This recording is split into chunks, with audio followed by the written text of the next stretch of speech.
Hello students, solve करेंगे 5.3 question number 19। 200 logs are stacked in the following manner.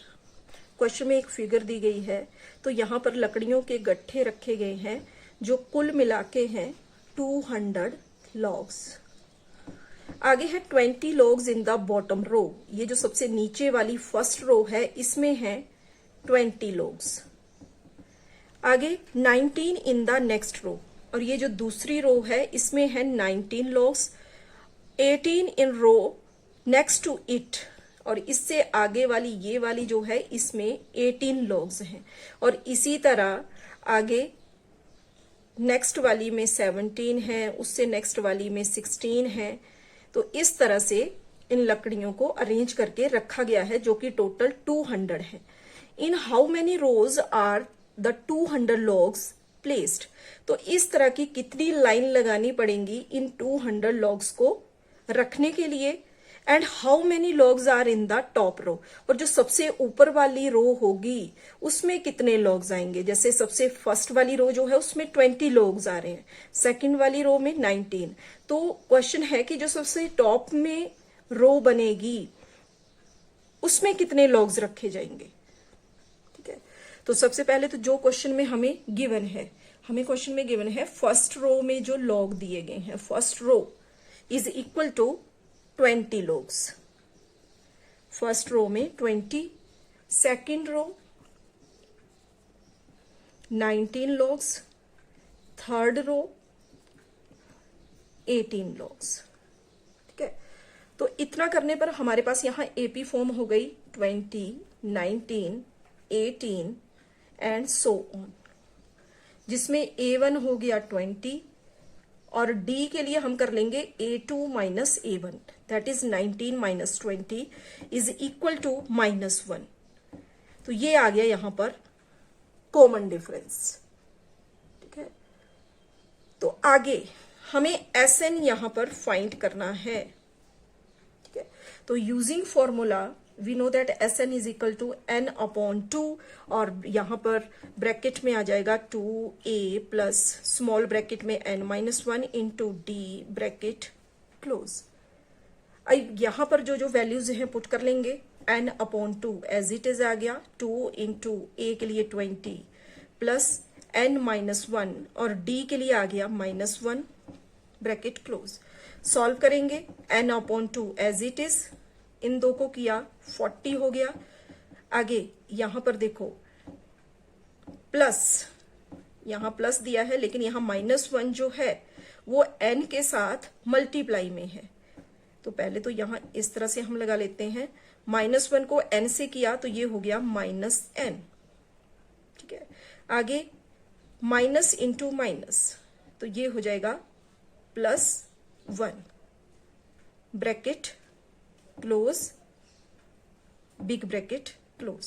Next step में n/2 as it is हमने लिख लिया, bracket में 40 लिख लिया। अब यहां पर इस ब्रैकेट को सॉल्व करेंगे तो प्लस इंटू माइनस, -n, आगे प्लस इंटू प्लस, प्लस ही रहेगा 1 ब्रैकेट क्लोज।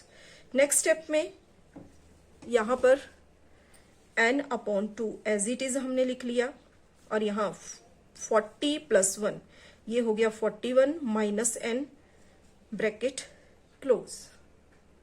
ठीक है, तो इस तरह से हमारे पास SN ये आ गया। लेकिन अकॉर्डिंग टू क्वेश्चन हमें गिवन है यहां पर n/2 into 41 -n is equal to 200, क्योंकि उसमें टोटल लॉग्स 200 हैं। ठीक है, तो अगर इसको हम सॉल्व करें तो n ब्रैकेट में आ जाएगा 41 -n, और ये जो डिवाइड में 2 है ये इक्वेशन के दूसरी साइड मल्टीप्लाई में चला गया, तो n और ब्रैकेट में आ गया 41 -n इज इक्वल टू 400। ठीक है, अब यहाँ n को मल्टीप्लाई करेंगे 41 के साथ क्योंकि बीच में ब्रैकेट है, 41n हो गया, आगे -n² is equal to 400। Next step में स्टैंडर्ड फॉर्म में इसको लिखेंगे तो सबसे पहले स्क्वायर वाली टर्म आएगी, -n² दूसरे नंबर पे आ गया 41n, और इस 400 को भी हम इक्वेशन के इस साइड ले आएंगे तो ये माइनस में यहां आएगा 400 और इज इक्वल टू यहां बच गया 0। अब आगे हम फैक्टराइजेशन करेंगे मिड टर्म स्प्लिट मेथड की हेल्प से, लेकिन उससे पहले इस माइनस को हम कॉमन ले लेंगे। माइनस को हमने कॉमन ले लिया और यहां ब्रैकेट में हमारे पास बच गया n स्क्वायर।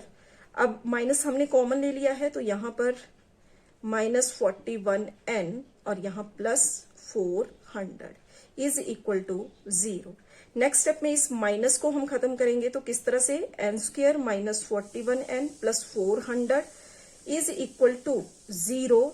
यहां -1 के साथ कोई नंबर नहीं है तो यहां पर हम सपोज करेंगे 1, और ये चला गया यहां मल्टीप्लाई में दूसरी तरफ चला गया ये माइनस में, तो ये हो गया इक्वल टू 0। तो यहां हमारे पास आ गया n स्क्वायर -41n +400, ठीक है,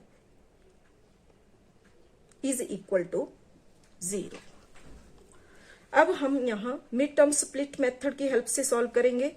तो उसके लिए यहां पर n square as it is हमने लिख लिया।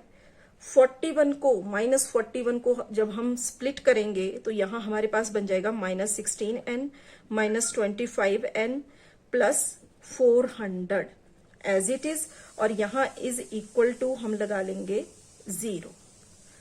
अब इन दो में से कॉमन अगर हम देखें तो n कॉमन है और ब्रैकेट में रह गया n -16, और यहां -25 आ जाएगा और ब्रैकेट में आएगा n -16 इज इक्वल टू यहां हम लिख लेंगे 0। अब n -16 तो इसमें से एक हमने लिख लिया और दूसरा आ गया n -25 इज इक्वल टू 0। अब यहां देखो n -16 इज इक्वल टू 0 और दूसरा हो गया n -25 इज इक्वल टू 0, ठीक है। तो यहां पर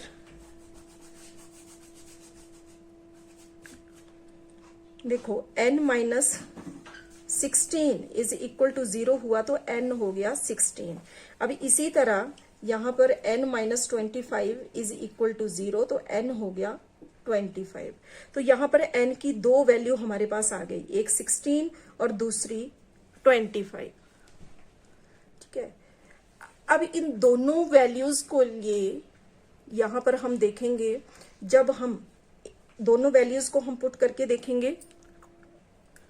सबसे पहले हम यहां पर n की वैल्यू 16 अगर पुट करें तो यहां an is equal to a plus n -1 into D, ठीक है। तो 16 के लिए यहां हो जाएगा हमारे पास a के लिए 20 प्लस n के लिए हमने 16 रखा -1 इंटू डी के लिए हमने रखा -1, तो 20 और यहां 16 -1 ये करके हमारे पास आ गया 15 और बाहर -1, तो 20 और प्लस इंटू माइनस हो जाएगा 15 इज इक्वल टू 5।